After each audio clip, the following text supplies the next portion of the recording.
What is going on, everybody? Top 10 Pokemon here, and today we will be reviewing the top Pokemon card auctions that occurred this past week. And I wanted to emphasize that these videos aren't necessarily always about the highest priced auctions or always the record-breaking auctions, but rather the most significant auctions that I have found that had occurred.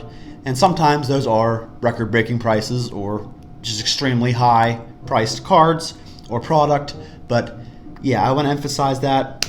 And let's start off that with this here, number 10 auction, which was a base set unlimited Charmander that went for $260. And this is a PSA 10, and like I just said, it is unlimited. This is not Shadowless, this is not first edition, and we'll get to that here in a minute with the Shadowless. But I wanted to make a point that these base set starters in their unlimited versions are really getting up there. I'll point out here, you can see as well, we had a Squirtle that went for $245. We had a Bulbasaur that went for $161.50. Another one that went for $199.95. So yeah, keep your eye out for these. I'm not even sure what the Pikachus are going for in their unlimited versions, but this is something that I think is slipping under the radar here. For a lot of people are not realizing the price hikes for these starter Pokemon. So that leads me into our next auction, which was a Shadowless Charmander, PSA 10. They went for a whopping $430. Now, a year ago, this card was going between $30 and $40 all day, you know, along with the other starters. Now, if you had bought this for $40 a year ago, you just got tenfold as far as your return. So these base set starters are crazy right now. All right, our number 8 auction. I wanted to run this by you. It is a PSA 10 first edition Flareon from Jungle Set that went for $1,232. This card has always been kind of lagging behind the Jolteon and Vaporeon in the set. I think because it's maybe a little bit easier to grade, the holo is a little bit darker, but it's definitely catching up here. It broke the 4-figure mark a little while ago, and now it's over $1,200. One of my favorite evolutions went for that. Alright, here we have a rarely seen Charizard holographic from EX Power Keepers.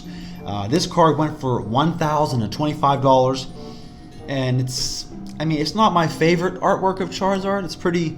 It's pretty meh, you know, and it's from a set that I'm not very familiar with, but it does have a lower population of about, population of 97 PSA 10 examples. So yeah, Charizard collectors are going to be after this card. Any Charizard holo is going to be worth a lot of money. And I haven't seen this one in a long time, but yeah, it's now officially in the 4-figure mark from EX Power Keepers. Up next, we have from the always coveted Neo Destiny set, a first edition Shining Kabutops that went for $1,270. I actually had the unlimited version. This I sold a while back, I think for like $60 or $70. But yeah, this is an awesome card from an awesome set. I'm surprised it actually didn't go for a little bit more, but not a bad chunk of change there for $1,270. All right, next auction up, we have a Charizard box topper from Skyridge. That's almost like a transparent, cracked ice type card. That went for $3,250. The reason this is significant is because, like many YouTubers have said, you got to crack in a super expensive Skyridge booster boxes that is probably $25,000 to $30,000 by now, maybe more, I don't even know, to get this card, you know, and especially in gem mint condition. And it's Charizard, underrated right here. Even at the $3,250 price mark, this is underrated considering how you have to go about getting them. So thought that was pretty cool there. All right, next auctions. This is actually a string of auctions from the same seller, but it is a bunch of crystal cards here. Let's go through them real quick. We have first off a Crystal Golem that went for $1,155.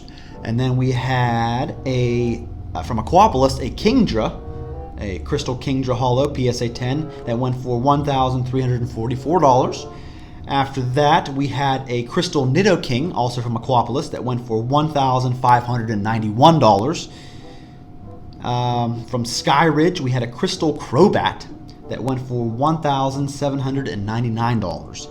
And our last crystal card is also from Skyridge here. It is a Crystal Celebi that went for $3,068, which is our highest crystal card we saw come through this week.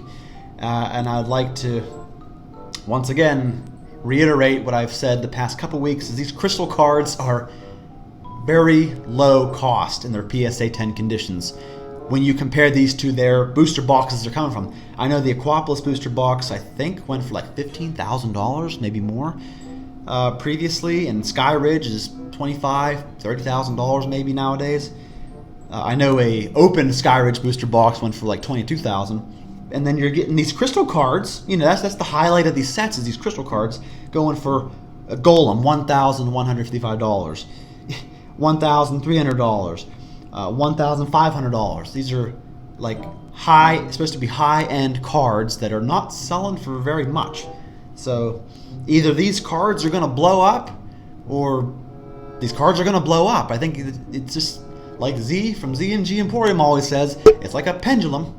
And the booster box prices are sky high, thus the cards in them have to come up as well. It's just the way it goes. So I think we will expect to see a severe increase in these crystal cards over the next couple months here, maybe the next couple years, I don't know. But they are definitely underrated compared to the booster box prices. All right, and our last auction. There's actually 3 of these I want to go over, and this is the most significant of the week because this is actually a decline from what we've been seeing in sealed product. But let's go over it. Now, here we have a first edition Fossil booster box sealed. Now, all these boxes they look pretty good. They're not banged up or anything, not dented. They look fairly mint. But these boxes have been going for about $7,500, pretty consistently, about that area. This week we had one go for $7,200, right? And then shortly after that we had one go for $7,100. They might be thinking, top 10 Pokemon, from $7,200 to $7,100, isn't that big of a decrease? Well, we finished off the week with a box sealed that went for $6,700. And that's a little bit worrisome from me because, you know, these boxes were going for between $7,500 and $8,000. Now we're down to $6,700. That's quite a decrease. You know, in a market that's only been increasing for the most part these past few months, to see an $800 plus decrease in sealed vintage product is a little bit worrying, but we'll keep an eye on it. We'll see what the next ones go for. Maybe this is just this ended at a bad time. It's just a blip in the auction world, but yeah, I thought that was kind of significant because I know when I have vintage sealed product, I always want to see it going up. Right? Not going down. So that's all I got for you this week, folks. Thank you for watching. Please like and subscribe. Please share the video. I really appreciate your support. And I will see you next video. Thank you.